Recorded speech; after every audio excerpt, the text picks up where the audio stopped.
Hey everybody, and welcome to another episode of Magic with Zuby. My name is Zuby. If you're brand new to the show is all about a little well-known card game called Magic the Gathering. So on today's episode, we brought on a returning guest, Chase, aka Manacurves, who has not been on the podcast for 2 years or so, I think.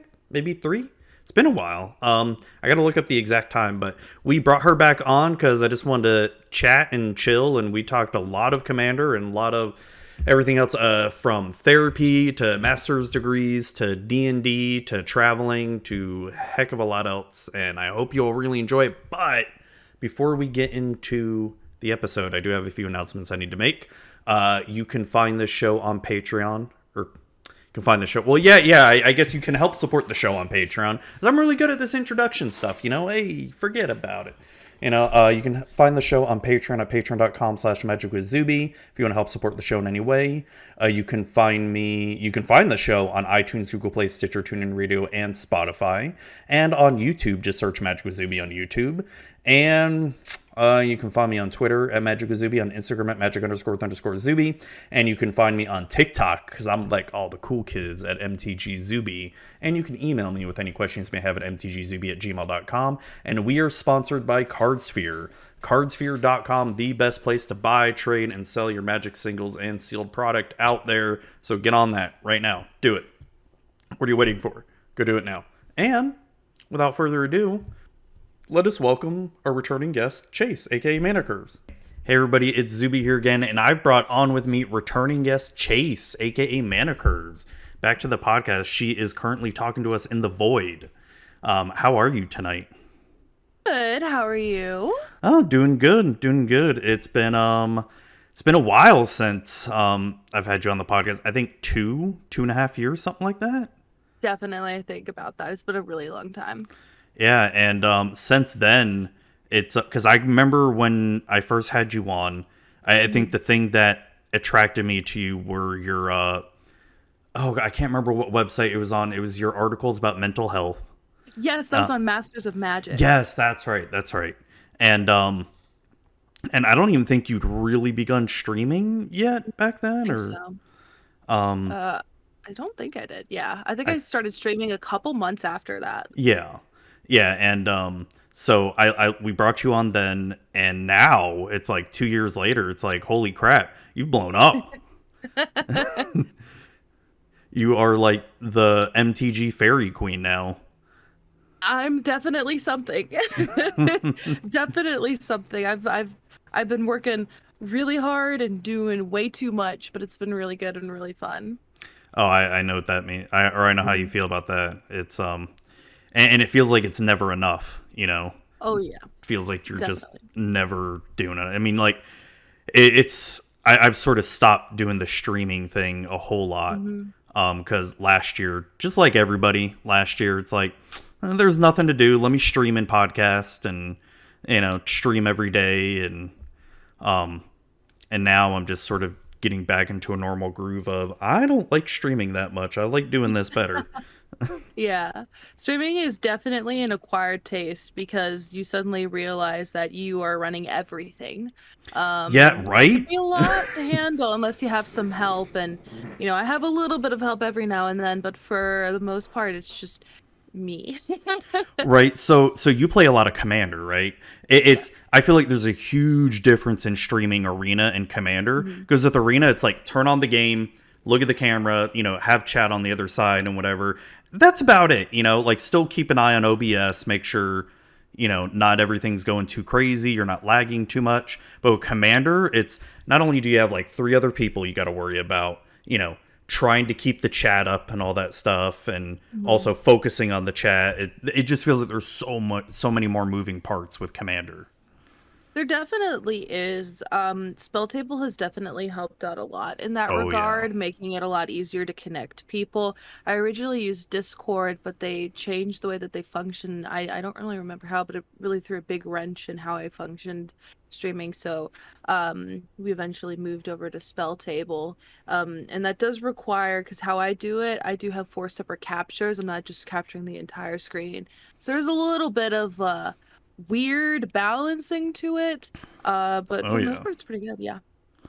Oh yeah. No, it's Yeah, I feel like a lot of people don't understand a lot of the behind the scenes stuff that goes on with Hmm. streaming because it's and heck, not just that, but you also have your scenes set up too, um and I don't know if you ever made this mistake before, but especially when you have certain images on your scenes and you decide to clean up some of your folders and you accidentally moved one of your images off to another folder and you have no idea where the hell it went. You ever had Yeah, that happen? that actually happened recently where I had my overlay and I recently did the Strixhaven pre-release party Mm-hmm. and I needed to change my overlay for that and I made a whole brand new overlay that was specifically meant to show two-player play because I'm accustomed to four-player play. And when I went to go do my deck building stream, I was like, "Oh God, I can't get it back." Like I changed everything. I was so freaking out. So I was an hour late and I couldn't find it. I even scoured the internet for it. I reversed image searched. I couldn't locate it. I was freaking out. So it happened to me. It made me freak out, and eventually, my boyfriend was able to take a screen grab from my old screen Oh, stream, nice. Photoshop Photoshop me out of it, and Photoshop the actual capture out of it, so that I could use it for a brief moment. And then I eventually made my own on Canva because I just couldn't locate it again. So I upgraded myself by sheer accident. Oh, that's awesome. That's awesome, and it Mhm. happens. Um, so you also do what is it? A weekly Commander deck building stream as Yes. well on Tuesdays? Is it? Yes. So, It's called Always Be Brewing. It's just a fun stream where I build an entire commander deck with chat. Over the course of a couple hours, we've gone way long, way short, depending on the commander. And then once we are done, we ship it off, and I write about that stream for TCG Player. ooh, that's right. You're a TCG player, article writer, author. I Yeah. I really butchered that. Writer now. Yeah. Tell me a little bit about that. Um, I when I first started to write, I actually my journey to writing started out very weird. I wasn't planning on being an article writer. I thought that was just a form of content I could never really achieve. And never really thought that that was something I could see myself doing. And I was recently picked up by them at the time for sponsorship. And I was started to think, like maybe I'll just write one article. And I messaged my community contact and said, I'm really interested in, this one little like one-time piece. And, he connected me to the person in charge for writing. I gave them my idea. And like that idea is really cool. Would you like to do an entire series that is not related to the idea you gave me? And I went, sure, why not? And then I started doing that. And it's really weird and really fun, but I really enjoy it because they give me creative freedom to just do whatever I want. And I Oh, really that's love good. that because that's what Commander is the creative freedom to do anything you want. So I've Right. written articles about silver bordered commanders. I've written articles where I've taken planeswalkers and made them commanders and just regular ones. I've done really weak decks. I've done higher power decks. I've done budget decks. I think it's just a really fun way to express myself and stretch out my deck building muscles towards areas I never really touched on before. I don't really play a lot of colors that I've been building as of late, but I've been building them, and then some of them have even become physical decks in my real life, and I've really enjoyed that. That's awesome. You brought up something that has been on my mind a lot lately is just how Commander it can be a very creative format, right? Hmm. I feel like with the explosion of Commander, especially over the past year, just how and I'm sure you see it on Magic Twitter all the time, this rift in the community where it's people who want to play optimized decks versus people who play Hmm. casual decks, but their version of casual is, hey, we're going to throw in Hmm. Gaia's Cradle, Craterhoof Behemoth, and, all this nonsense in there. And whereas, like, sort of my version of casual is, build a build a decent deck but not make it optimized because I'm kind of bored Hmm. of that kind of style now. Hmm. What are some of your thoughts on that whole, I guess, hubbub in the community? It For me, I get really sad just because Commander for me is one of the things that has turned me into a social person. I'm not a very social person at all. In real life, I am very shy and I don't really like to talk to people because they scare me. Um, but Commander has fixed that for me entirely. I've been able to walk in places that I've never been to before. I'll peer over somebody's shoulder, I'll see what they're doing, and I'm like, oh, I love this. Can I see your build? What are you doing? So for me, it really makes me sad to see this sort of division in the community about what is considered to be casual, competitive, CDH, all those different things. But I do think that defining that is important because there is feedback into the health of the format. I know that I worded that very weird. Um, for instance, definitely like a lower powered CDH deck might translate as to being very higher powered in a casual format.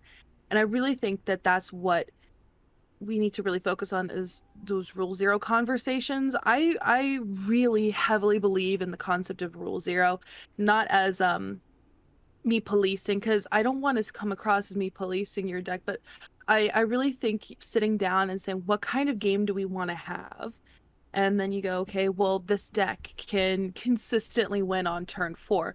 Okay, well, that's a little short. Maybe 7, 8. And if you don't have a deck that can, uh you don't have any other decks, extending the play and drawing it out just for the fun of the game, because it's such a social format that you want everybody to have enjoyment. I love to win.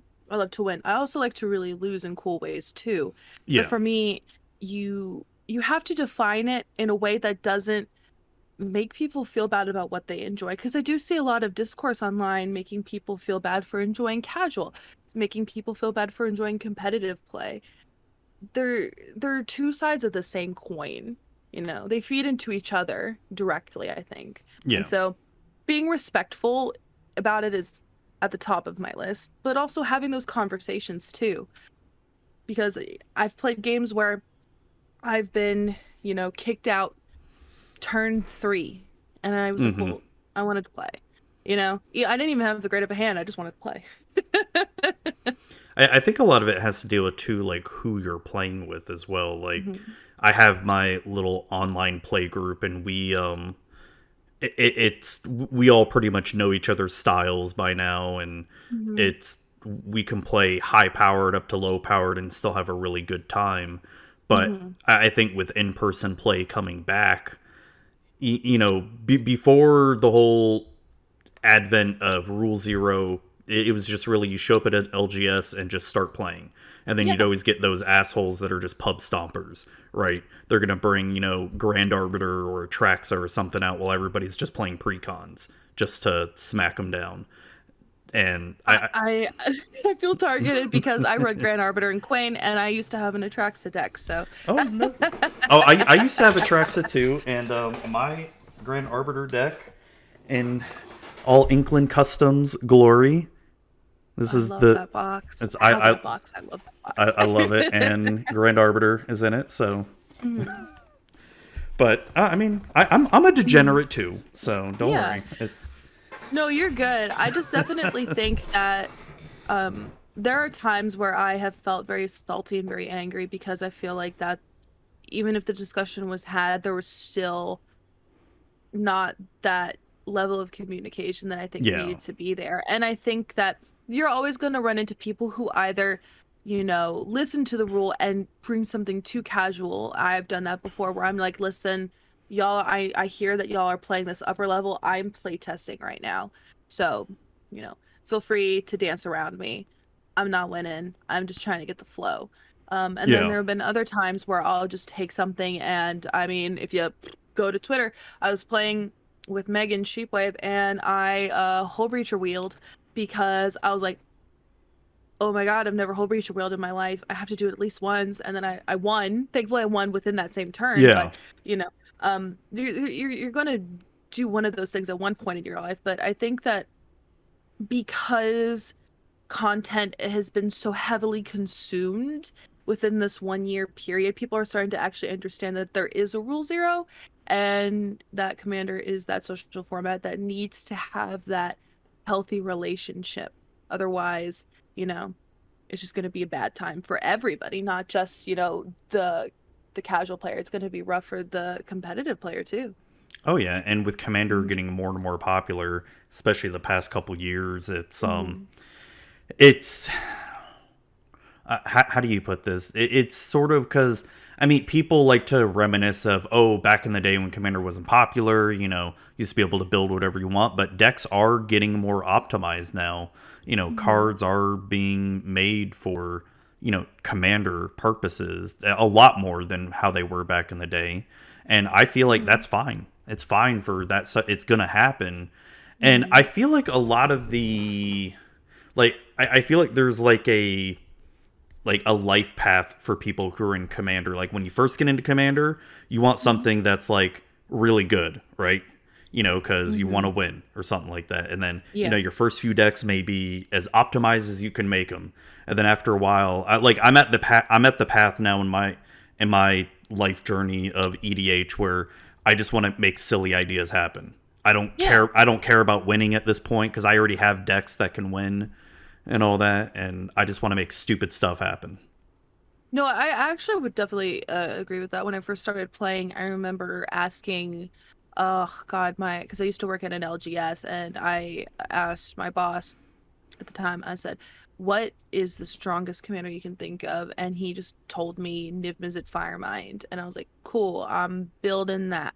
And I built it, and it went pretty well. Then I bought the Atraxa Precon, which was my first commander precon ever. Really good first one to buy. Oh I yeah, thought, yeah, that was a good one. it was a good one. It was indeed. Played that, built that, loved that. Then I did Infect. Then I did Elish Norn. Then I did all these like disgusting. If you go through my Instagram, you can see some of the old commanders about it. It was disgusting. Now I am doing weird things. Like recently, I just built Ooze Tribal on Yeah, I saw stream. your article about that. Yeah. I have a Chandra tribal deck, a Chandra Planeswalker tribal deck, mono red, because mono red Planeswalkers are very viable. Oh yeah. Um, I mean, I do have some higher tier decks like Quain and Locust God, but I really like to test the limits of what I can create, and see if it functions. Like I know that I definitely want to build Garth One Eye, Oh, that looks fun. but only do Black Lotus stuff. So I want it to be sort of like, even though it's a 5 color deck, really focus on the Izzet colors and get those weird Ooh. artifact interactions out there. Yeah. And either turn every single Black Lotus into a creature and swing out with Black Lotuses, or just sink all that Oh, mana that'd be into like one awesome. massive burn spell. Just something dumb. I just want to Yeah. do something stupid and just have fun with it. So there's a deck, and a lot of my listeners and viewers are gonna groan because I mention this in almost every single episode. There's a deck I have, Ashaya, a mono Hmm. green deck, and Ashaya, like if you build Ashaya properly, it can be really dumb and degenerate, right? Hmm.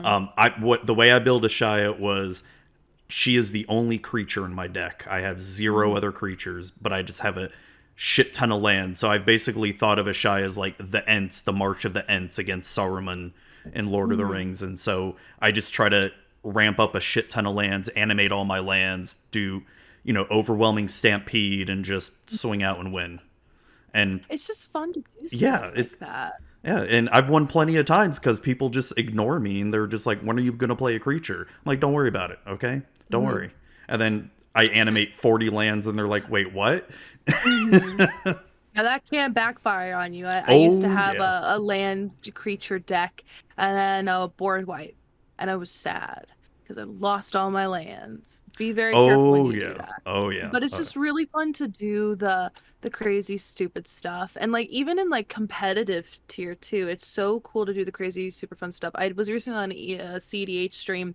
Uh I definitely know that CDH is not my cup of tea. It's not what I do, but I literally felt my soul ascend when I turn one Godot. It was really good. What? Did I win? Not a chance. Not a chance. But I was like, this is it. Now's the time. That's It, gross. it was so great. It was so great. It was either turn one or turn two, but I was like, I am good at Magic. Did I win? No. But it was fun to do. Oh yeah. Like my latest deck that I'm building right now is Shadrick Silverquill, and the Hmm. entire thing is just going to be Pillow Fort and political. But I only want to be able to help out one opponent. Like Like Mm-hmm. sort of play like a mafia type thing where, Yeah. I help you, you help me, don't attack me, or else I'm gonna backstab you or something like that. So and the only win con it has is Approach of the Second Sun. That's it. Mm-hmm. I am currently building Grist. It hasn't even been released yet, but I've never built a graveyard deck before. They've always kind of freaked Oh, me out. really? Never at not once. So I'm slowly I have consulted some people to help me build it. I've asked them questions. I've bothered them in their DMs. And just friends in real life and also friends in my group chat asking, what do I do? I don't like I'm just scared to make purchases because graveyard decks seem so nervous. Anything that can be ruined by a Bajuka bog, I'm like, I don't know Right. if I trust you. But There's I'm so slowly much easing my graveyard way hate. into it. Yeah. Yeah, there really is, but I'm easing my way into it. And I'm really excited just because I think Grist is so cool and weird, and you can make him your commander because he's technically a bug. So I know, I that's love so it. awesome. I I I, know I that's why I love the wanted to flavor build of it. him. I Thought it was so neat. like when I saw that commander or not commander planeswalker spoiled. I mean, it's not a very powerful card, but it's just the flavor that it can be your commander. Also, is just that's Mhm. just so awesome. Well, I also think that the reason I'm drawn to him is because of that ultimate is dealing damage to each opponent equals the number of cards in your graveyard. And I Yeah, really yeah. like that sort of like linear win con.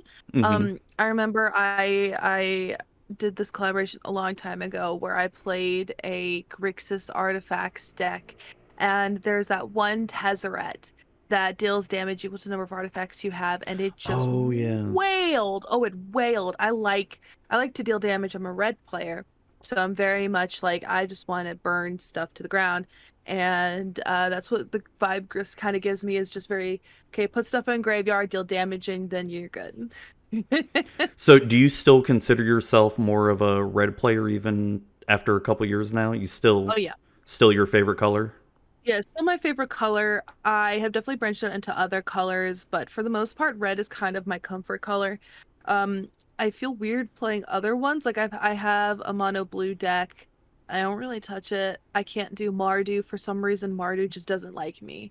Mm, I have yeah. a Azorius deck. I like it because there's blue in it. Is that the Locust Queen? God. Yeah, that's Queen. I have Locust God, which is it, has the red Hmm. in it, but it's not really red like my other decks. I have equipment decks. I have an Boros artifact deck, and again, I like it because it's very much deal damage Boros. Yeah. And it's non-combat damage and stuff like that. So I have a Selesnya deck too, but that's just like flicker, very passive. I'm very all over the place in my decks. Now I used to have a lot of monocolored. Now I'm more leaning towards two colors. Hmm. But for the most part, red just feels very sensible. I think red's a sensible color because I think it's the easiest way to kill opponents in my mind. Like Jaya's Immolating Inferno, I don't know why that's not played as much in Commander, because in my mind I'm like, that's just you just dump your opponent's life totals in there and it kills people and you Yeah. win. To me it's my win more spell. Is Jaya's That Immolating Inferno is so good. See, the way you're describing red is how I feel about blue.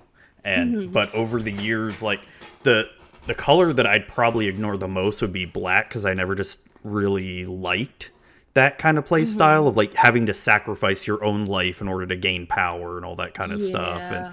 but when Throne of Eldraine came out and a Yara, first of the Lochthwain, was spoiled, and I saw her, I fell in love, and she's Hmm. quickly become one of my favorite like decks. And even though that is more aristocratic built and all that, it's still a lot of fun just being able to do black shenanigans like that. Hmm. I definitely agree. I have a Phage deck, but I don't really play her anymore because she's so fun to do because she's like the impossible commander, but it just takes a lot and it just feels like in order to get her out, you need to just play sort of the typical good cards in black, and I just don't know about that. Yeah. No, I know what you mean.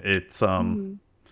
It brings it back to that whole conversation of just optimizing every deck, right? It's Hmm. when you're doing your deck building streams, are you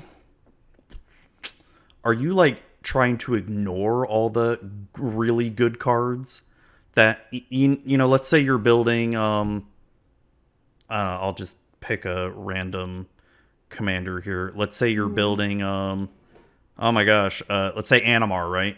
Animar Mhm. is known for doing really stupid shenanigans. You know, Mhm. playing free spells. Like if you're gonna do Animar on a building stream, would you try to do something different with him instead of just the same old like Eldrazi or Infinite Combo BS? So typically what I like to do is go in with a theme in mind and steer chat towards that theme because it's a collaborative thing and we typically bounce ideas off each other and completely scrap ideas altogether. So for me, it would just depend on what I see. I don't have them in front of me right now, but I take a peek at them and see what I would want to do and kind of go with that. I've done completely different things. Like again with Ave, a lot of people are like, you got to do food chain and you got to do the storm because it's a green storm card. I'm like, I just want to do ooze tribal. I really want to do storm. Storm kind of hurts my brain. I Right. say this every time I talk about storm, but I have such respect for storm players, y'all. Oh my God, I can't Especially do in it. Modern Legacy. Yeah, I can't. Oh my God, Storm players. I think Storm players literally have the biggest brains because I just cannot. I know myself. I can't fathom Storm. I tried to build it, couldn't do it. Um, but I really try to go in with a theme in mind that brings me joy, and whether that theme is like on par with what most people would do or not, that kind of typically tends to go where we go. It really just kind of depends.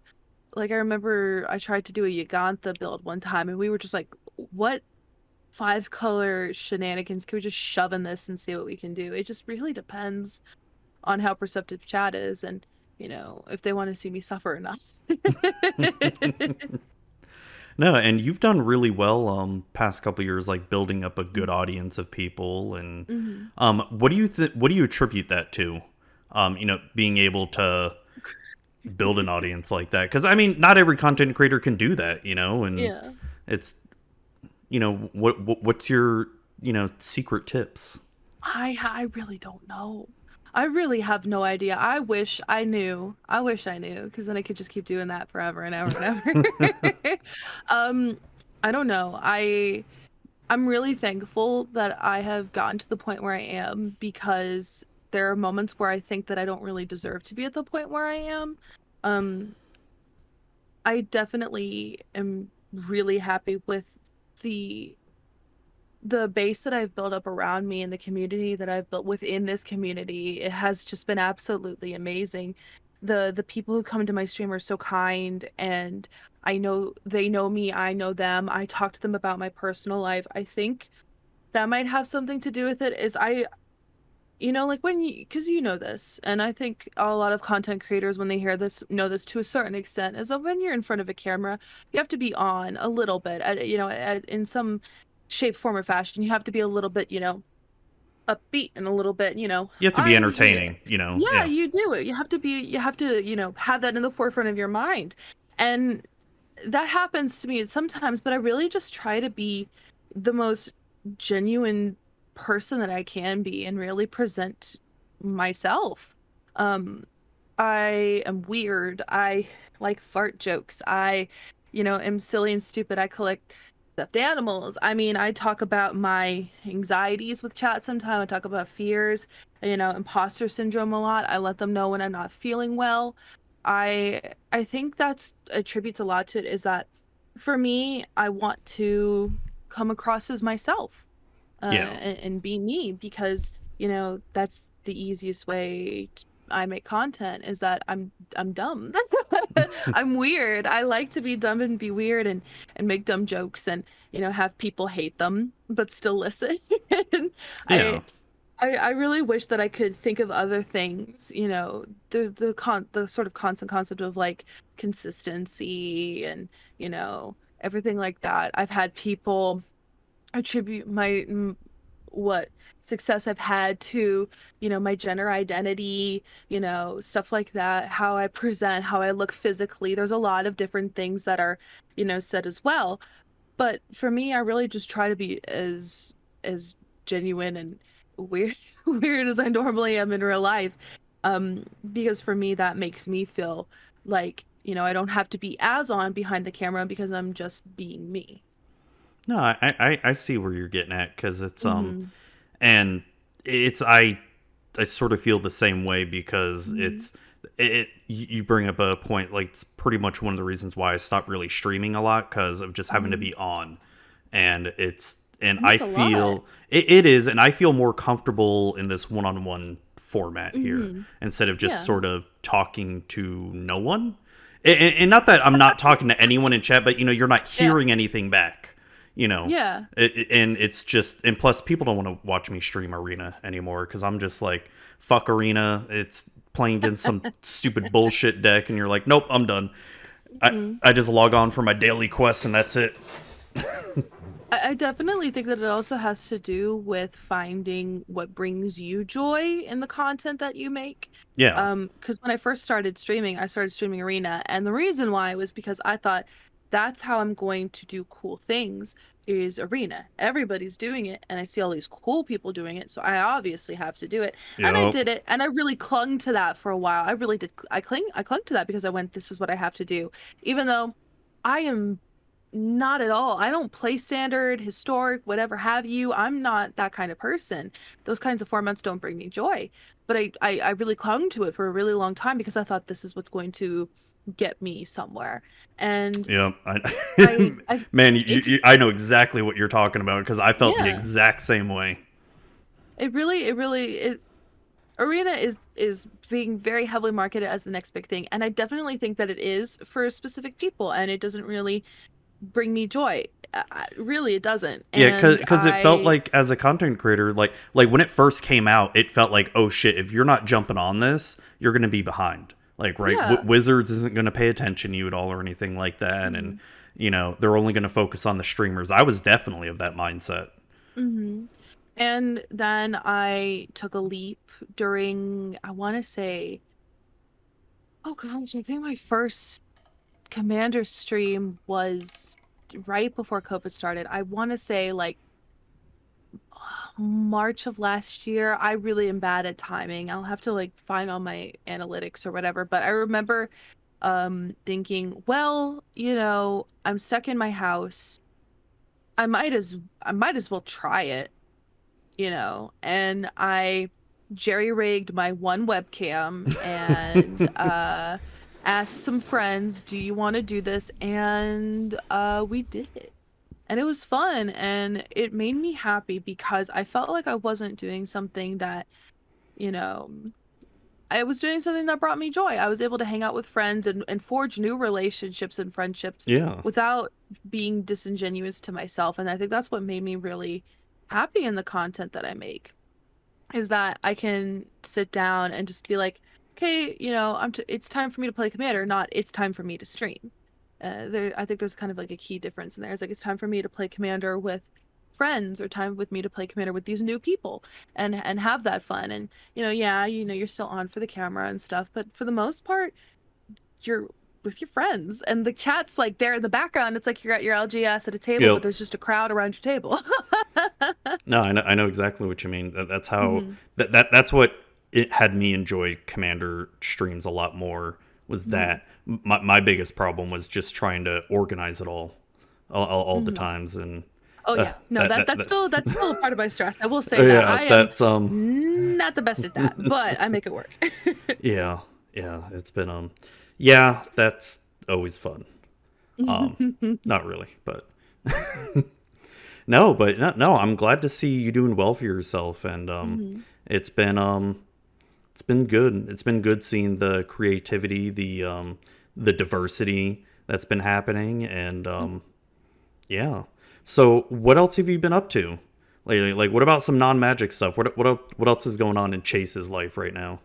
Uh, I'm just working. I'm taking some time. I graduated in May of last year with my That's master's right. degree That's and right. I started to look for jobs. And then the pandemic was like, Nope. uh, and so I went, you know what? I think this is literally a sign to take a year off because I mean, what can I do?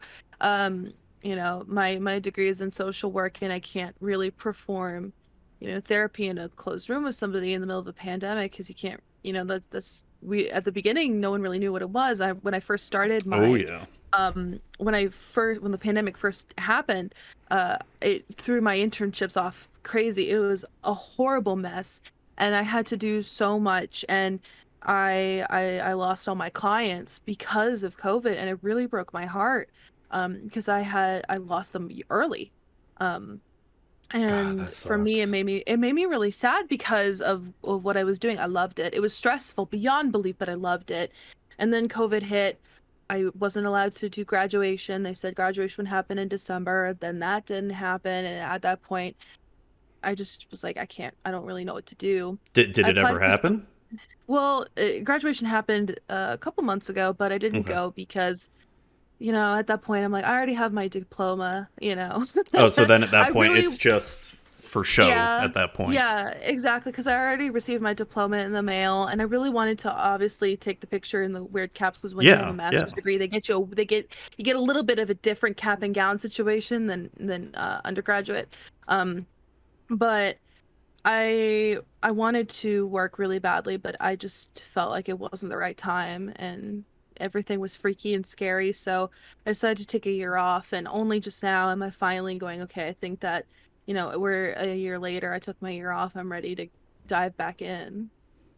So, what is it that you're gonna look for work Um, exactly? I'm I'm really passionate about a lot of things. I really wanted to look for work at non-for-profit organizations, hospitals in particular, either through actual therapy as like a therapist or through case management. I really enjoy case management a lot and advocacy for clients in those kinds of settings. So that's definitely something that I'm looking at. What's case management exactly? So case management can range from anything to helping clients find services, next step services, finding housing, finding programs for them to move on to from your program, anything like that. Finding services for Oh, food, okay. transportation, anything like that. There's a loads of ways to work with case management. It's just being an advocate for the client and what they want. And is that mainly like in hospital settings that happens in, It can or? be in any setting, really. It could be in any setting. Um, Mm. for instance, you could be in I've worked in, individual outpatient therapy centers, inpatient centers and the like that. And the kind of work can range from anything in any of those settings. That's what I really liked about that degree was that you can work in tons of settings, and I really liked that. Interesting, interesting. Mm-hmm. Is that also a kind of degree where you'd also ever think about getting your own practice one day, or? I interned in a setting of a private practice. And there's a lot of work that goes into it, not only on the level of working with clients, but also in terms of like business. And Oh, that I bet, always yeah. really intimidated me. That really intimidated me. And for me, when I first started out, if you had asked me year one of grad school, I would have been like, yeah, I'm gonna get a private practice, own boss, sounds great. And then I interned and I went, there's so much work into that. I don't know if I'd ever be ready for it. It's a lot. Oh, I bet, because it's like probably thinking about it, it's like, okay, the therapy part's probably the easiest part of that. It's getting like all the business stuff and the marketing and the Mhm, advertising, just like, oh, plus all the referring too, because you'd want to be able to mhm. make friends with doctors in the area, so to refer patients to and all that. And Well, insurance companies oh, have yeah, that too. Oh that gave me a lot of god. headache in the past. Yeah, because you'd have to sign up with insurance companies or something to, or however it goes, something like that. Just working with clients and their insurance has always been a lot. It's been a lot. Really just trying to advocate for the clients is something that is sometimes really frustrating, but really rewarding when you're finally able to achieve the goal that you're trying to get for them. Instead of having to fight their insurance on something. Or Yeah. even just, get them their basic needs, Right. Yeah. transportation cards, access to just medication. I mean, there's a lot that goes into it. That's crazy. That's awesome Hmm. though.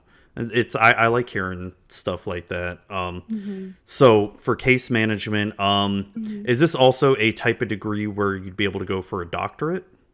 Yes, yes, that is something. Okay. And at first I thought about that. Really, I did when I was going in, and I might do it in the future. It just really depends on how stable I feel in terms of my living situation and in my Hmm. life at that point. Um, I had planned on it originally, and then I finished grad school and I went, I don't want to go to school anymore. I don't want Because to do it. like, I've done 6 years. I've done 6 years. That's a lot of years what would it of be? Four school. four more years of school for doctorate, Yeah, or oh god, yeah. yeah.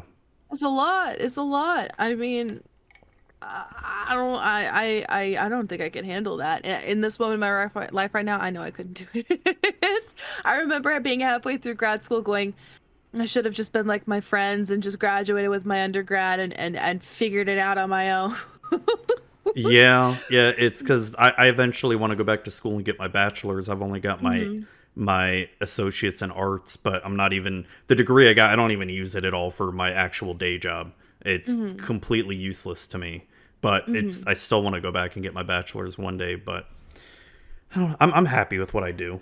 I enjoy Hmm. it. It's fun to me. Hmm. It's I also get to travel the country I whenever my company And allows it. whenever you're able to. Yeah, yeah. Well, they're starting to make progress. They just had us upload our COVID-19 vaccination cards Hmm. because so that tells me there's some progress getting made because we also Hmm. have to sign some consent forms of hey, do you understand the risk if you start traveling and all that stuff. Like, yup, I want to start traveling again. I'm tired of being stuck at home in my office every Yeah, day. yeah. I at first when it happened, I was like, "Yay, grad school at home. That means I can be on webcam during classes and just sit in my chair and be wrapped in a blanket and just listen to my lectures." And then a week later, I went, "This is hell. I would rather be sitting in that uncomfortable classroom." I thought it would be great, and for a week it was, and then the second week, I'm like, "I'm done with this." Yeah, Mm-mm. I actually started work from home before the pandemic, back in 2019, and I've been fine with it. So when the pandemic happened, the only change that happened was just I couldn't travel, and Mhm. that is what's been driving me crazy because I would at least travel once every other month or something for a week, and just getting to see the US and all that, like go to Texas or Ohio, California, Mhm. Nevada, Oregon, stuff, places like that. And just now I've been stuck in Florida for so long, and with everything that's fucking transpired the past year and like politics and all Mhm. that stuff, Florida's the last place I want to be in. I'm definitely ready to travel. My boyfriend lives in Canada, and I'm just like waiting for their vaccinations to roll out a little bit faster. He's already had his first. Oh, I have think they he's allowed getting his travel back to Canada yet? no, and I'm just uh like open the border. yeah, because It's like ah. okay, because I was about to ask because my wife and I actually had a plan to go to Niagara Falls last year, Hmm. and we had to cancel it, of course, and we've been waiting like Yeah, forever. Like, when are they going to open it I'm back waiting. up? I'm waiting too. I'm waiting too. It's definitely a little annoying, but as the safety factor is way more important than that. So I I get think it. like Yeah, I know. my annoyance is like a small price to pay. So I'm Yeah. definitely okay with it. But I'm fully Oh, me vaccinated. I'm too. really Yeah. happy about that. I framed my card on my desk because I'm a weirdo. Yeah, I got it laminated for free, and then Oh, nice, nice. I have it in a little frame on my desk. So it's just Which yeah. vaccine did you get? Hold on. Let me grab my frame and I'll tell you because I actually don't remember. 'Cause I got the Moderna, and holy crap, that second shot took me out. I got Moderna. There Did it is in the frame. how did the second shot treat you? Horribly. I was actually you can if you go back through my Twitter feed, you'll see where I was literally comatose for a day. I I felt horrible. Oh man, I was like, yeah. it'll be fine. And then I lied down in bed and I'm like, wow, my whole body aches and I'm in a lot of pain. And then I woke up at like 4 in the morning and my head felt like it weighed 30 pounds. And I was like, Oh I man. can't do this. Oh no, I know exactly what you mean because I got mine on a Friday afternoon, and I'm like, yeah, I feel fine. Couple hours later, I'm like, oh god, and then I had to work the next day too. I had to drive Mm-hmm. all the way to Tampa, which is about an hour drive for me, and I would have oh felt that. man, I would have been like, I can't do this. I'm well, sorry. it's well with the work I do. I'm a network architect, so I had to Mhm. do something to our company's network, and it was off hours and all that stuff. But I had to be there because in the event of if the network went down while I was there, it's like, oh shit, I gotta fix it. And I'm like, fuck, I'm under like the vaccine. And I even told my boss. My boss is like, he's like, just call out. I'm like, no, then I'll have to work next Saturday, and I'd rather just get it done and over with because I'm a stubborn asshole like that. Yeah. Where I'm like, no, I just want to get it done. I don't care if I'm dying. But yeah, It that it sucked. it it was a lot. I definitely remember it was a lot. And I'm really happy that I'm done and over with it now. And Yeah. I'm really excited for things to eventually return back to normalcy. Yeah. Oh, so I went to Home Depot this morning. I had to pick up a few things for my house. I had to pick up I'm replacing all the wall plates on the outlets and switches in the house right now. And I actually went to Home Depot and didn't wear a mask in the store, and it felt like I was naked the entire Mm-hmm. time. It was just so awkward. Yeah. Like, because I'm trying to get myself used to not wearing a mask everywhere. But I don't know. With this being Florida, and It's hmm it's still, I'm kind of still a little bit uncomfortable doing it. Yeah, I definitely understand that. Even me being fully vaccinated, I'm like, I still have a mask in my car and I still Yeah. Oh, wear yeah. it. It just, there's some feeling of discomfort in it to definitely not have that on. Oh, yeah. No. And the thing that I feel is going to be good about all this is it's going to normalize mask wear that happens a lot of Asian countries already. Like when people are sick, Mm-hmm. they wear a mask and all that Mm-hmm. stuff. And I'm fine with that. Like, you I know, def Yeah, I definitely feel like if I ever feel like I'm getting sick or something, I would wear that. Just because I remember during flu season, I didn't really get sick. I got like my migraines. I get migraines pretty regularly, but past yeah. that, I was fine. No, that's good. That's Hmm good. Um, so what else has been going on here? It's like you've got work, school, you're hmm done with school, hmm streaming. What else is going on in the life of Chase? Oh, I'm so boring. That's it. Just working and making content, pushing out a lot of stuff. And really just looking for now that my year off is I'm like, okay, I'm ready to get back into it. Let's dive in.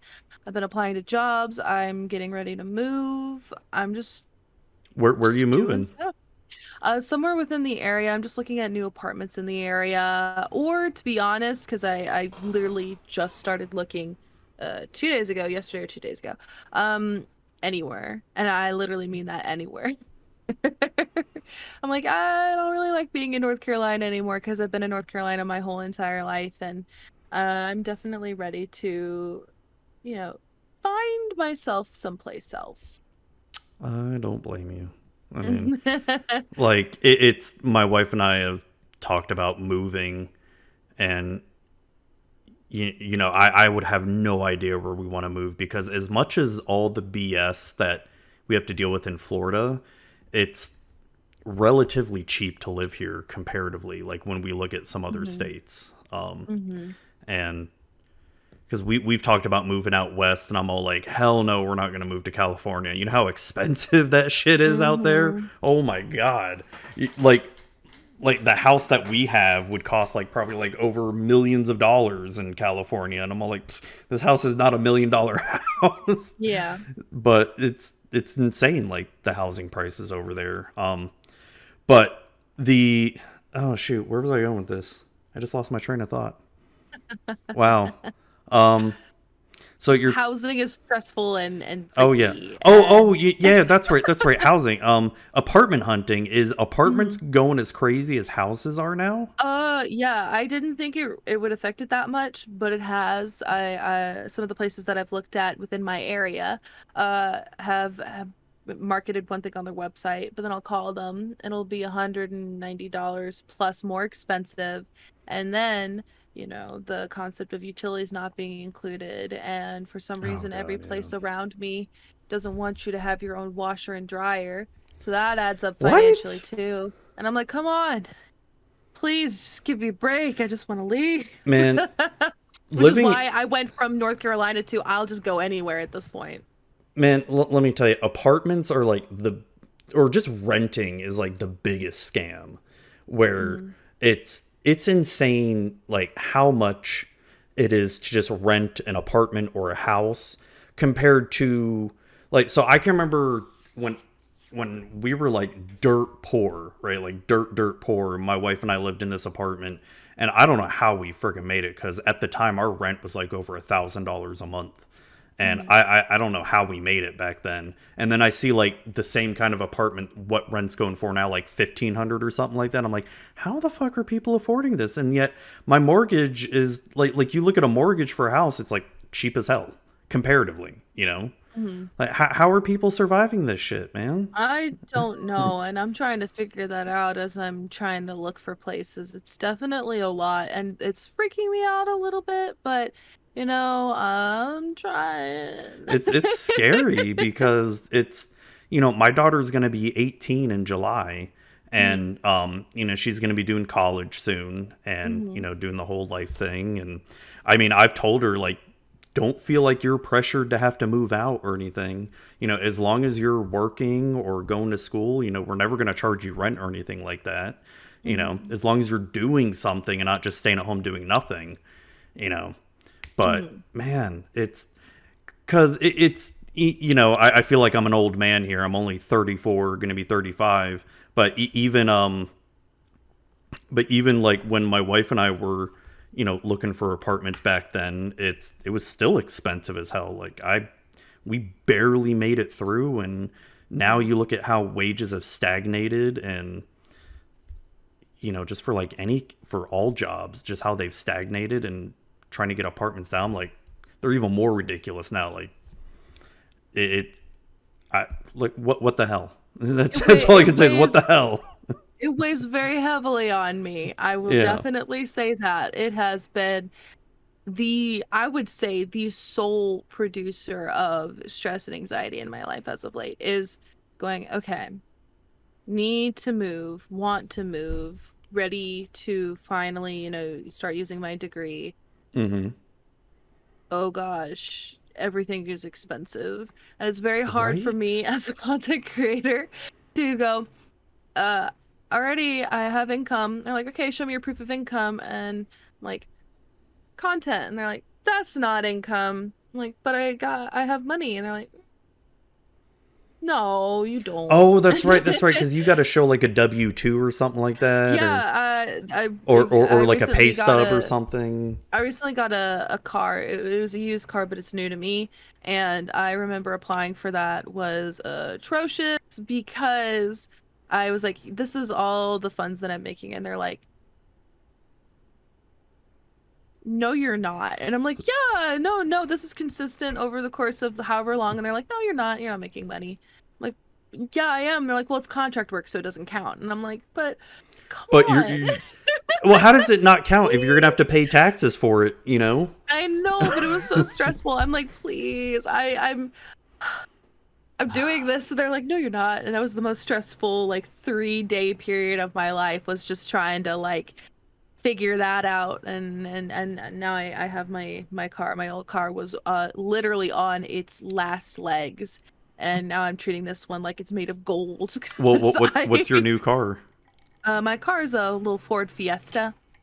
It's a Oh, nice. 2018 Ford Fiesta. It's a little itty bitty thing, but I love it because that's all I need. Yeah. I don't really do anything with it except drive around, get what I need, but that's really it. I did a road trip in it recently, but that was about it. Is that when you went to visit Megan? Yes, yes, I, yes, yes, I yes, I which was saw so that. fun. Yeah. Never driving again was a huge mistake to do that. Don't be like me and Well, do a how 12 far? hour. Oh, 12 hour. Ooh. Well, here's the deal. It was Yeah. supposed to be like 8, and then I had called my dad and I told him I was going to New York, and he had lived there for a while, and he said, "Don't go through the tolls. It's going to be so expensive, Chase. Just don't do it." And he freaked me out because money, and I went, "Oh my God. I don't can I afford this?" Because I don't have that much cash on me. Because back I had only experienced tolls with my dad as a child, and it was just coins, and that's just how I remember it. And I'm like, I don't have that much money on me. Oh my God, I need to avoid tolls. He's like, don't go through tolls. So I avoided tolls. That added like 2+ hours on my trip. Oh So it was dang. about a 12-hour trip drive up there. And you Oh god. bet on the way back, I said, screw it. I'll go to an ATM. I withdrew money, shoved it in my purse, and I went, I'm taking every toll. I don't care. Man, that's It a was long ass miserable. drive. Oh, it was Man. miserable. I will fly next time. I saved money on gas. I will say that. Miserable drive. Mm-mm. Yeah, because it's you could fly and then just take an Uber or something. Just be Yeah, like, I'm yeah. good. It's worth the funds to fly. It is worth the funds to fly. It would have been more expensive? Oh yeah. Would have been worth it? Yeah. Yeah, 1,000%. Oh man, man, that's a long ass drive. I Yes, think it the was. I think the longest drive I've ever done was from Tampa to Atlanta, Georgia, and that's about an 8 9 hour drive, something Hmm. like that. And it's more boring because it's literally just going up 75 is one of the Hmm. highways and all that, and it's just Hmm. going straight up 75, and it's just like, especially once you hit Georgia, there's like nothing. Like it's Hmm. absolutely nothing until you hit Atlanta, and it's just pure boredom. Hmm. That's all I have to say. I was very bored, but I was very thankful to have my boyfriend pretty much be on the phone with me almost the whole time. What is it? You're Bless taking him. 95 up most of the time? Yeah. Yeah, most of the time. And then to avoid the tolls, my my GPS took me literally down to into downtown Baltimore. I was like literally in Baltimore.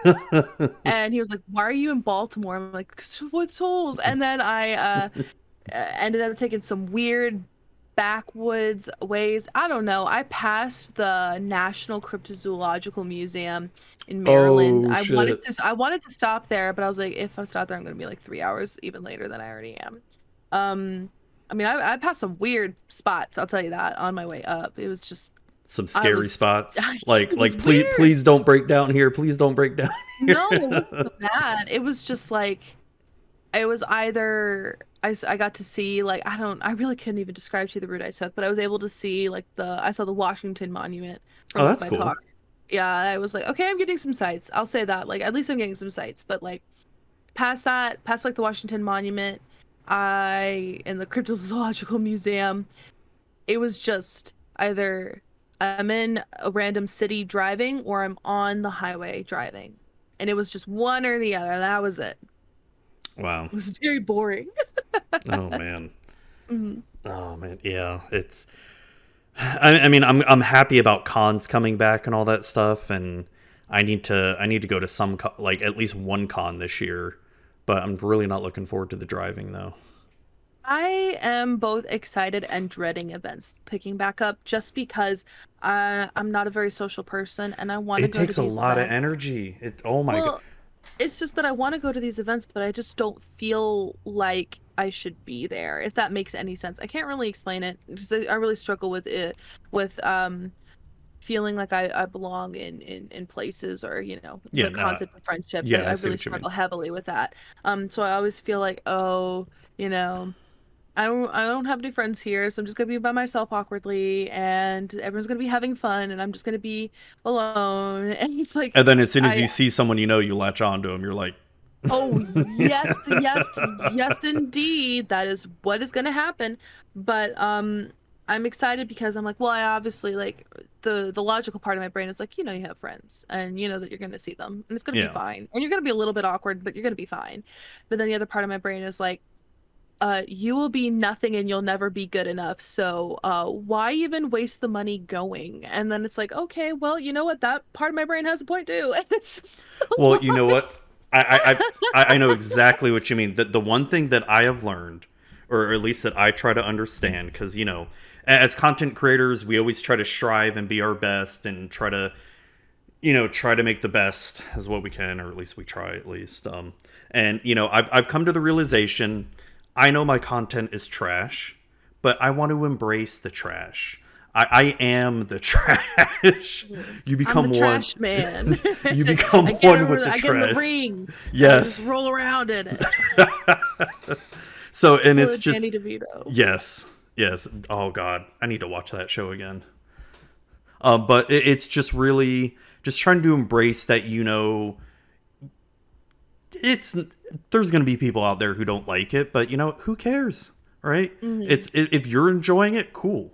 I mean, there's like I take this podcast format, right? There's so many other Magic podcasts out there that are way better than what I do, and because they actually know stuff about Magic and like how to talk Magic stuff, whereas I'm just like, I like islands, I like counter spells, I Hmm. don't know what else to talk about. So it's like they're better at that. Whereas I know this long format here of just us talking about road trips and random Hmm. shit people don't always like, but I enjoy it. My Hmm. listeners and viewers enjoy it. Hmm. So it's It's just doing what brings you joy. yeah, And exactly. I definitely think I've hit that with my content. I think I'm just And I think nervous that's the goal. because I think I hit like my stride in the middle of a pandemic. So how I'm going to be perceived and act outside of a pandemic is where I'm a little bit nervous. Yeah, it's and especially when Magic Fest do come back, I mean, it's gonna be stressful going to that, but it's just really it's really mentally preparing yourself for it because oh man, it's every Magic Fest I've been to and even conventions, it's just having to really hype yourself up and then just take the like when those days are done, decompress like heavily because I'm just like I can remember the last Magic Fest I went to, like but by the time Sunday afternoon was rolling around, I'm like just peopled out. I don't want anything to do with Yeah. people at all. Hmm. You Because know? I'm so introverted, I definitely Yeah. identify with that. Just like getting really like, okay, I'm very tired right now. I have been around people. My battery has drained. I am ready to do nothing now. Oh yeah. Oh. And my favorite do nothing thing is just hop into my bed or go on my back porch and just turn on my Kindle and just start reading. Hmm. Hmm. Read a book. That's one of my best ways I've decompressed lately. It's just fall into another world somewhere else. Yeah. I've been watching a lot of YouTube videos lately, and I like doing that. Anything good on YouTube you've been watching? I definitely think they're acquired tastes. I've been watching a lot of Curtis Connor, Okay. Cody Ko, Noel Miller, um, just a bunch of those guys. They're sort of like reaction YouTubers that I Okay. find to be very funny and down to earth. And that's why I really like their content. I think they're just have that same sort of weird, stupid energy that I really like. Never heard of And any of I've them, unfortunately. a lot of them I think used to be Vine people, Oh, and okay. Okay. they have since grown and evolved drastically from their Vine days, which is why I like them. But I watch like drama channels too. I watch a lot of BuzzFeed Unsolved, and they do their own content called Watcher, which I really like. I typically don't consume Magic content on, um, a regular basis just because I don't want to be too saturated in it. Oh, no, I know exactly I what want you to mean. be, yeah, I want to be able to experience things outside of Magic and be able to sort of have that separation when I need it. I've been doing a lot of that too. Oh, no, I know exactly what you mean. Hmm. It's very rare for me to actually watch Magic content. Like there's definitely some streamers I'll just pop in and just see what they're doing, Hmm. see what's going on, and then same with YouTube channels too. Like maybe especially when I know one of my close friends who are content creators, they release videos. Like I'll definitely watch all their stuff, just to support them. But as far as like a lot of the popular stuff, I'm like, Not that it's bad or Mhm. anything. I'm just like, I don't really want to. I can't consume it Mhm. the same way like I used to. You're probably the same way. Like I just can't consume it all the same way I used to. And then plus, I'm so Mhm. into D&D stuff as well too. Mhm. It's I'll absorb more D&D content, and my buddy Efren, one of the owners of Cardsphere, I do have a new guilty pleasure, and it's a 90 Day Fiance is one of my new guilty pleasures. Oh, that is a show that my mom quite likes is 90 Day Fiance. Have you ever watched it? I only watched the season with Big Ed in it because Okay. she told me I had to. Um, and I was like, "Oh yeah, I want to watch Big Ed." And she goes, "He's not even like, like you're not gonna even care about Big Ed later." And I was like, "I don't know what you mean." And then I watched it and I was like, "Oh, whoa, yeah, she's right. I don't care about Big Ed. I care about literally every other person." It was like crazy. I did watch that and I thought it was interesting, but past that, I haven't really watched a lot of 90 Day Fiance. It's definitely an acquired taste. Like Yeah, it. my room my old college roommate and I used to have a trash TV night, and one show we watched was called Are You the One, which was on MTV, I think. And Okay. there are like 10 men and 10 women, or 11 men or 11 women, and they would all put them like in this house, and they said, based on science, one of these people is your perfect match, but we're not going to tell you, and you have to figure it out. Oh And there's matching, God. yeah, there's matching ceremonies to see if you got a match, but they're not going to tell you which match is correct. And by the end of the show, if every single person does not have their perfect match, then they don't win $1 million. Oh snap. Yeah, That's so everybody has to have their perfect match, even if they don't like that person. They have to have that perfect match, or they don't win the $1 million. It's a wild that show, let that me that tell sounds you. like my kind of trash right there. Oh, it's so good. It's so good. I loved it. I think it's still happening right now, and I think some of it's actually on Netflix, but it's such a good show because it pulls you in. It's crazy. And then I watched recently Noel Miller, one of the YouTubers, I like react to this place called Temptation Island. I've never seen this show. I've It's a heard of it. wild Yeah. show. It's where they Yeah. get couples to go onto this island and then they separate the couples, Oh yeah, and yeah, yeah, then yeah, yeah. yeah, they Okay. put single people in with the couples and just, I don't know, try to break the couples up, which sounds horrible, and that It is. is But horrible. I watched him react to that and I went, "Oh my God, why would somebody put this on TV?" Because it's I don't think it should be put on TV because some of the people's reactions to things is really rough. It I is. don't know about that. Oh man. I'll stick to Are You the One? Yeah, it's 90 Day Fiance has become like my new trash addiction. Um, Hmm. the only other reality shows that I've ever really that I've consumed a lot of is just anything Gordon Ramsay. I Like do like Gordon Ramsay. I I do like and Gordon I'm not Ramsay. like that big into cooking shows, but just him himself just like berating people is like I love it. I secretly Oh, love it. I have binged a lot of Kitchen Nightmares. I Oh have loved yes. Kitchen Nightmares. I do like Kitchen Nightmares a Have lot. Have you seen his Um, new one that's sort of like a it's sort of like Kitchen Nightmares?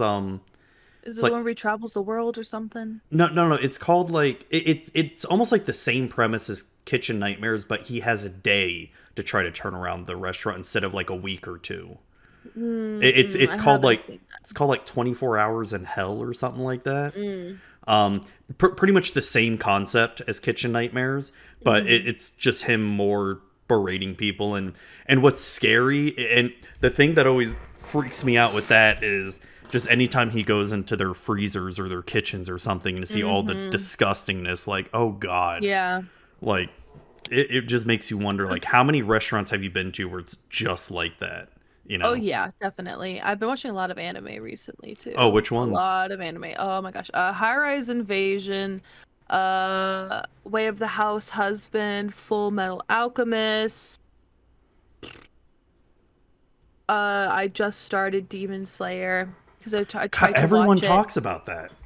Well, I tried to watch Demon Slayer in the middle of my second year in grad school. I remember because I was in the library waiting for my class to start. I was like, I'll just like watch an episode. And I was like, I'm not really into this sort of like, you know, the vibe. I mean, like I thought it was an interesting concept, but I didn't really get into it. I was like, whatever. And now I see people loving it now, and I'm like, you know what, I'll try it again. And I can see why people like it, but I'm still a little hesitant into it. But yeah, I've been watching a handful of that and reading a lot of manga too. But Yeah, I decided to take it upon myself in the pandemic last year to catch up on One Piece manga. oh my God, because Cause it's still going on, isn't it? oh yeah, it's like over 1,000 chapters. Mm. It's so I read it. I read the manga like over a decade ago when it was only up to like 400 chapters or something like that, and I stopped Hmm. reading it, and then I decided I'm just gonna start over and read it all over again. Took me like 3-4 months to catch up, and I'm such a One Piece stan now. I'm obsessed with One Piece. Hmm. It's so good. I wouldn't watch the anime though. I just too many episodes to watch. Hmm. At least with the manga, I can I just go fast. Oh yeah, I remember reading it when I was a youngin, and watching a couple episodes of the anime when I probably shouldn't have because I was like 10, but I still did anyway. Um, but yeah, I've been just trying to like diversify what I've been doing in terms of media I've been consuming so that I'm not just solely steeped in magic because I love Yeah, magic. But it's something that I love so dearly, but it's also become a job for me, and I don't want to take the enjoyment out of it by making it the yeah. sole thing I do. So I've been trying to, you know, find ways to enjoy other things, and so far it's been working, and I've been feeling really good about the work-life balance I've been having with it. That's good. That's good. Yeah, because that's I feel that's even important, like really important. So it's over the years, like I've had to just because I mean I don't make a ton of money doing this, but there is income that I do make off of this. So I've had to actually somewhat incorporate my podcasts. I had to set up a DBA of Magic with Zuby, just so I could like for the tax benefits and all that stuff. And so it's I know what you mean. Like I've been trying really hard, like same as you. Like I love Magic and all that stuff, but I'm really trying to not consume it every day. Like like Chase, I'll tell you, like probably same as you. Like I'd spend just hours upon hours just looking up Magic cards for decks or Hmm. researching stuff or just Yeah. whatever or spending hours upon hours organizing stuff and wanting to think of all these ideas and all that, Hmm. and I've been getting away from that. I'm actually starting to dive into a little bit of D&D content. I'm working on trying to write my first module and get it published, and I want to get that done. And just I don't know, like I've been reading a hell of a lot more, just diving into books and all that. So I know exactly what you mean. Just love Magic. Just I'm trying not to do it every day though, because it's so easy to fall into that. Oh yeah. Definitely, definitely, definitely. Finding that balance, I think, with any hobby that you have in your life is important. And it's something that it's a skill that I definitely had to learn over the years that I've been making. Oh, oh my gosh. I just like I choked on saw my own that. spit. Oh my You God, that okay? hurt. Yeah. Anyways, wow, that was gross. I'm That's sorry. okay. It's all right. But I think I'll be in gotta keep better track. 3 years? 3 years? 3 years making content, but I think Oh, two nice, streaming. I don't nice. know. I'm gonna have to double check because I feel like I said I did 2 years last year and I don't remember.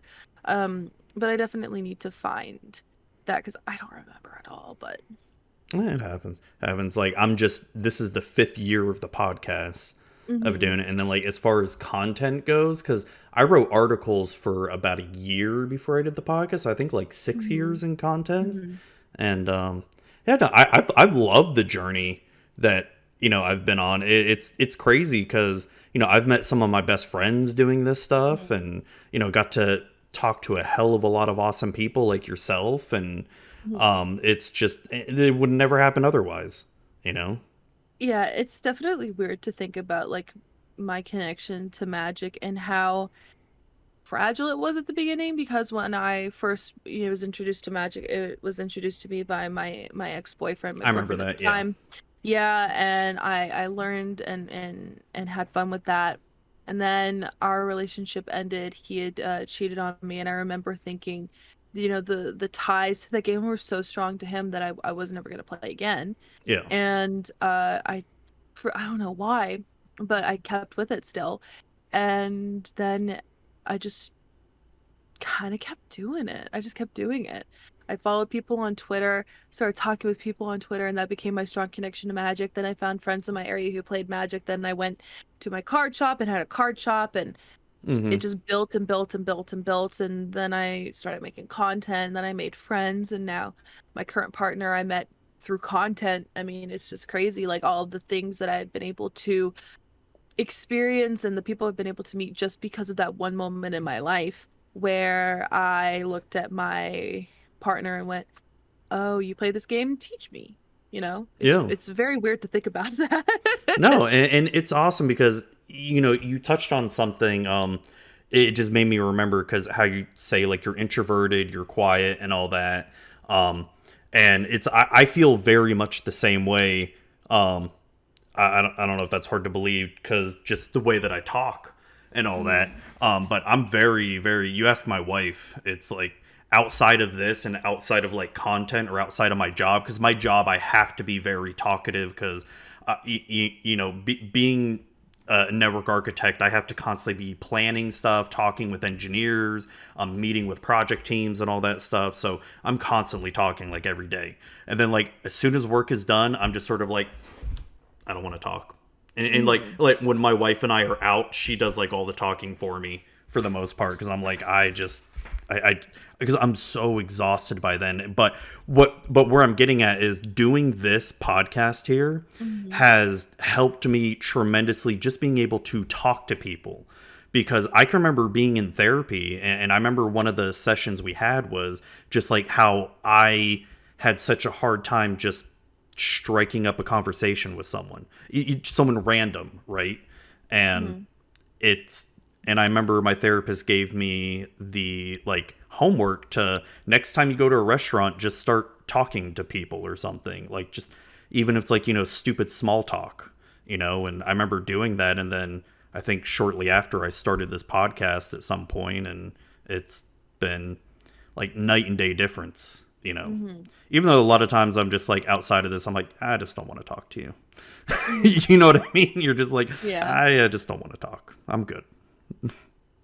I definitely think that magic has helped me a lot in my social life and how I interact with people definitely a lot. So for me, I have a lot to thank magic for, not just in terms of like content and work and stuff like that. I've been able to make friends and Hmm. and interact with people and have fun and not be so worried. I mean, I'm definitely still worried about social interactions, but I've been able Yeah. to take a bit of a breather and know that, hey, I have this one thing in common with this person.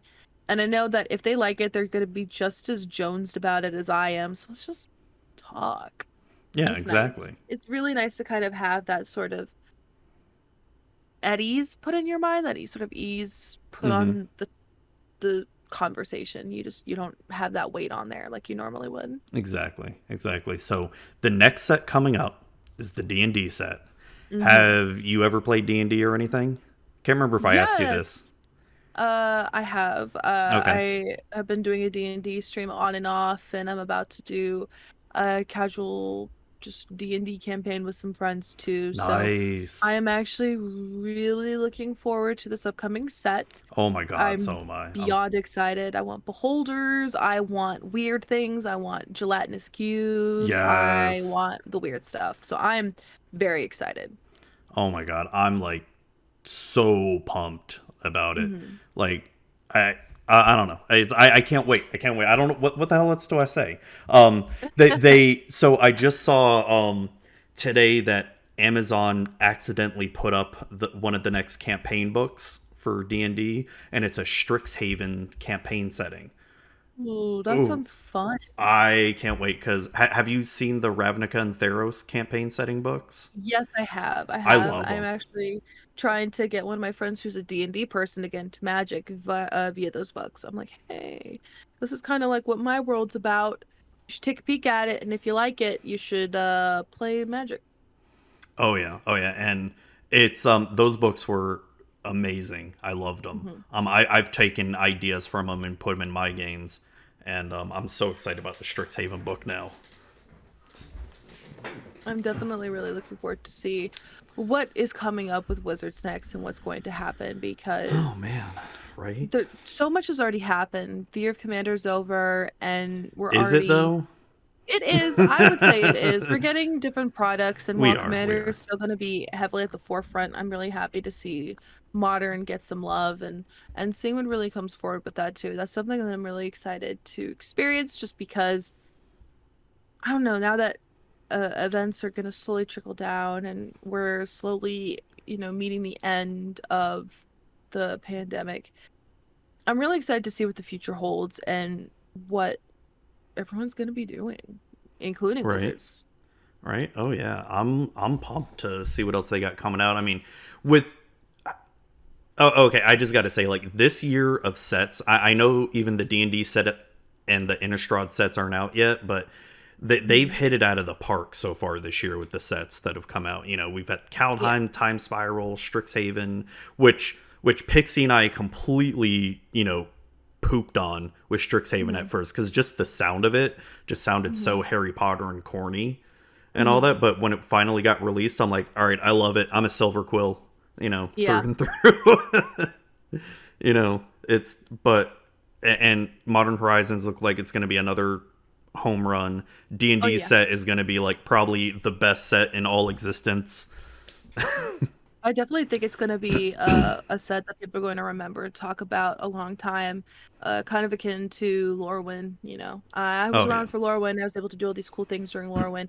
I mean, I wasn't, but I hear people say like, like the sort of like the golden age. I think we're kind of getting a return to that Oh with yeah. this crossover that I think is going to really mix up both worlds together in this really nice harmony.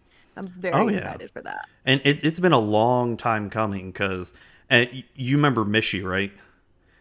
Yes. Yeah, I had her on the podcast 2 years ago, and freaking Mishi. I asked her, like, and I know Wizards can't, at the time when she worked for Wizards, she can't say anything, but I asked her, it'd be a really cool idea if you guys made a D&D Magic set, Hmm. right? And she just had this smile on her. And I'm all like, and then I said the same thing to Gavin when I had him on the podcast too last Hmm. year, and I freaking texted both of them like as soon as they dropped the announcement of the D&D set. I'm like, I didn't say you motherfuckers, but I wanted to say you motherfuckers. You knew, and I know they can't say anything, but Mishi just said sorry, couldn't tell you at the time. I'm like, oh, oh man, but and then plus the return to Innistrad too. Oh, I love Hmm. Innistrad so much. I am actually not looking forward to that personally, mostly because I feel like we're just going back to too many of the same planes. I can I'm see tired that. of Yeah, the back to back to Zendikar, back to Ravnica, back to, I can Innistrad. see that. We've been back so many times. Take us someplace new, and we have been two places new, and I'm very happy Yeah. about that. I'm really tired of like the sort of rehashing of old sets that don't really bring a lot story I could see for that, me. yeah, because I Yeah. I felt that way about Ravnica like the third time we were at Ravnica because Hmm. even though what Return to Ravnica came out 2011 or 2012, and Hmm. Guilds of Ravnica was what 2019 or something, so there Hmm. was like amount of time that passed, but it really did feel like we were just we were just at Ravnica, Yeah, and it's such an iconic plane that it doesn't really feel like we ever really left it. yeah, yeah. So I felt that way about Ravnica because I'm not I love like the setting and flavor of Ravnica, but I'm just not that big a fan of it. Oh Um, yeah. it's but Innistrad is definitely more the aesthetic that I like. I like that gothic horrorness, and Hmm. so I'm excited about that. But I definitely see where you're coming from because I sort of felt that way with Zendikar Rising. Like Hmm. I did too. I did too. like I went again. This is like what the third time we're going back there. mhm. We don't need that, do we? At least they Mm-mm. didn't have Eldrazi again. That is true. That is true. I will say that. It was a, a little bit more reminiscent of the original Zendikar compared to Hmm. Battle for Zendikar. So, but yeah, I'd rather, if I had a choice, I'd rather just see all new planes and all that. I And agree. plus, I mean, if there was a plane that we need to return to, it'd be Dominaria because that's the OG Magic plane. Oh, I'd like to see more Phyrexia, Mirrodin, Phyrexia, stuff like that. I mean, it's got to happen, right? I mean, the Well, they're like what the Vornclex came. penultimate villain? They're the penultimate villain. Yeah, I mean, it's gonna happen. And plus, how long ago was that Dominaria story out where Karn was trying to get that thing to blow up Mirrodin or something? I don't know, Lordy, I have no idea. but it's yeah, I mean, they have to be going back to it because Vorinclex was out in Kaldheim, and Hmm. plus they just released the Praetors in Magic Arena and Hmm. all that. So I'm like, okay, They're gearing up towards yeah, something. Yeah. yeah. So, but that'll be exciting. But I don't know, man. I don't know. That's gonna be a set because hasn't every time they've been back to Mirrodin or something like they've broken magic because of the artifacts or something. That was before my time. That was before my time. So I, I I actually don't know. I mean, I wasn't playing when those two Mirrodin sets were out, but from what I remember, like the first Mirrodin set was when they released all the artifact lands they had to ban, and they had to ban Skull Clamp, and then the second Mirrodin set was all the Phyrexian mana that has seen so many bans throughout a lot of formats. Um, like Gitaxian Probe, that's one of them. That's had to been banned. So I don't know. They'll figure out some way to break magic. I mean, hey, I didn't think companions were that bad, and they somehow completely warped all of magic.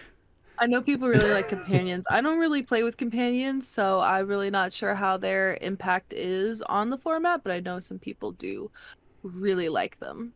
Yeah, I don't really play them in Commander, but from what I understood is they completely broke Vintage, especially Mm, Luris did because Luris can return back cards that are was it 2 mana costs or less.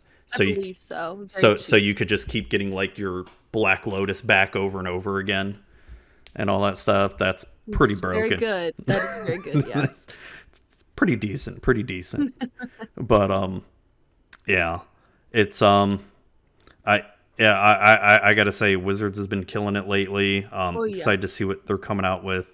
Um D&D wise, it's been I think what they need to do D&D wise, is they need to one of my biggest complaints is like so they sort of did this with Tasha's Cauldron of Everything where they sort of brought a lot of the rule sets into one book. They need to just do like an ultimate D&D book where it has like every single rule or like all the new stuff that's come out over the years. Yeah. Like, the 5 million books like so I don't have to have like a whole shelf of that over there. Dedicated to it, yeah. So I can And just those have like books add up. Oh my God. yeah, yeah, but I will say D&D is way cheaper to get into compared to Magic. Oh, I would agree with that too. All you really need are the books. Yeah, I I mean, mean, everything else just seems kind of like gravy in D&D, the sets and the figurines. You don't really need it, but no. it makes it more immersive. But all you really need is just to know how to play it and a piece of paper and Exactly. dice, and that's Exactly. it. Like if you're a player of D&D, all you really need is Hmm. just the player's handbook. That's it. You don't Yep. need any of the other books. You need a player's handbook, pen and paper, and A dice. can-do Yeah, attitude. and dice. Well, hell, you don't even really need to buy dice. You could, use your phone or something too. Oh yeah. So, it's because I've thought about because I've had so many friends try to get me into Warhammer and all that, and I'm like, holy shit, no, Warhammer is way too expensive. I've already got one expensive hobby. I don't need another. Yeah, I didn't know Warhammer was expensive until I bought some figures for my boyfriend, and I was like, "How much does this got to be? Like $10?" And he was like, "No, it's 40." And I went, Oh "Why?" God. He's like, "Yeah, another 40. It was limited edition." I'm like, "All of them? Like, why is this so expensive?" Oh my gosh. And just man, people are into that. Like I think the thing that keeps me away from Warhammer, I mean, not just the price, but also like I have no interest in painting minis or anything. You know, like I don't find that fun at all. Like Mhm. the painting stuff, it's Yeah. just kind of boring to me. That's why you just gotta find like your own joy in things, Yeah, and the rest will come. yeah. So it is already 90 minutes already into this. It went by super fast. Yeah, it did. And that's crazy. So let's wrap things up here real quick. Well, first of all, I just want to thank you for coming on Yeah. again, and agreeing to come on again. It's Yeah, of been course. great. You're one of the few returning guests. So I don't have a lot of returning guests or anything, but I wanted to bring you on again because we had that one. I felt bad too because we had that one off stream game. Something with you, me, Dana Roach, Uh-huh. and I don't remember the last person. I'm sorry. Crab Baskets, who's actually a wonderful Oh, that's right. viewer of my streams. If you're watching this, hi Crab. Hi, Crab. I'm Crab's really so sorry. wonderful. I forgot who you were. Crab's really great. Donates a lot to That's other awesome. streamers in the community. He's just a really good supporter of content creators and just a really cool person. No, and I felt bad because I was trying to see what number episode you were on, and Yeah, and you couldn't find I'm it. like, I can't fucking find it because I had just changed podcast platforms late last year, and when Mhm. it was transferring everything over, your was one of the few episodes that didn't transfer over, and with my dyslexic ass. You know, because I number all my episodes, and Yeah. when I saw the skip a number, like my dyslexicness was like, oh yeah, it. I didn't miss anything. And then when you and I were talking, I'm like, when the hell did I have you on? And you found my YouTube video, and I could not find the audio. And luckily, I keep a backup archive of everything, so Yeah. because that would have been like shit. I'd have to convert the YouTube video to audio, and I'm like, oh damn it, that sucks. But That's a lot. I wouldn't yeah. recommend doing that. Just record a whole new episode. It just makes more sense. Well, I mean, it's not that it's just more just time consuming more than anything. Hmm. Plus, I'm lazy. I feel that. Definitely, I do. Well, no, thank you again for coming on. Where can people Yeah. find you if they want to reach out? Yeah, first of all, hi, lovely people. My name is Chase, also known as Manacurves. I'm a Commander content creator. I stream Paper Commander on my Twitch channel, which is Manacurves, Wednesdays and Sundays at 6 p.m. Eastern. And I also stream collaborative deck building on that same stream, which is Tuesdays at 6 p.m. Eastern. If you want to see my articles, I write for TCG Player, and those articles come out every single Sunday. And I have a podcast with Alex from the Spike Feeders called Square 7, and that typically comes out once a week. Depending on Nice. the Magic news that comes out, we typically like to just talk about like, new and exciting things happening in Magic, and it's just a really chill, relaxed sort of podcast. You should definitely check it out. Awesome. Awesome. And Yeah. I'll make sure to have links all in the show notes as well too. Mhm. So thank you Oh, again for coming on. Twitter. Yes. I forgot Twitter. I Oh yeah, post all my duh. stuff on Twitter. Follow me on Twitter. I That's literally where I post everything all the time. So Yeah. sorry. No, The one place I post the most. right. Yeah, that's like my addiction. Twitter and Yeah. Discord are like my addictions. Mm-hmm. So Definitely. well, thank you again for coming on, taking time out of your Yeah. night. I really appreciate it. Yeah, of course. Thank you for having me on. I really appreciate it too. All right. Well, have a good night. All right. Yeah, you too.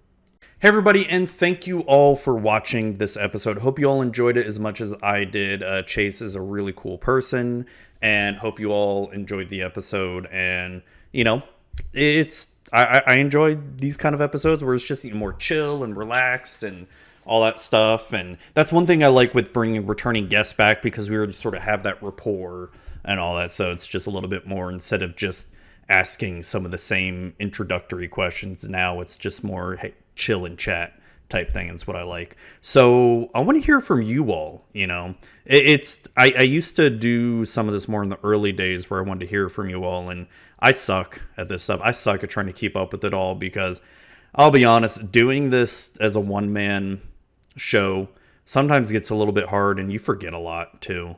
And I'm not trying to make this some like Debbie Downer type thing, but hey, I want to hear from you all. Like, what have you all been thinking about the show lately? Like, have you been liking it?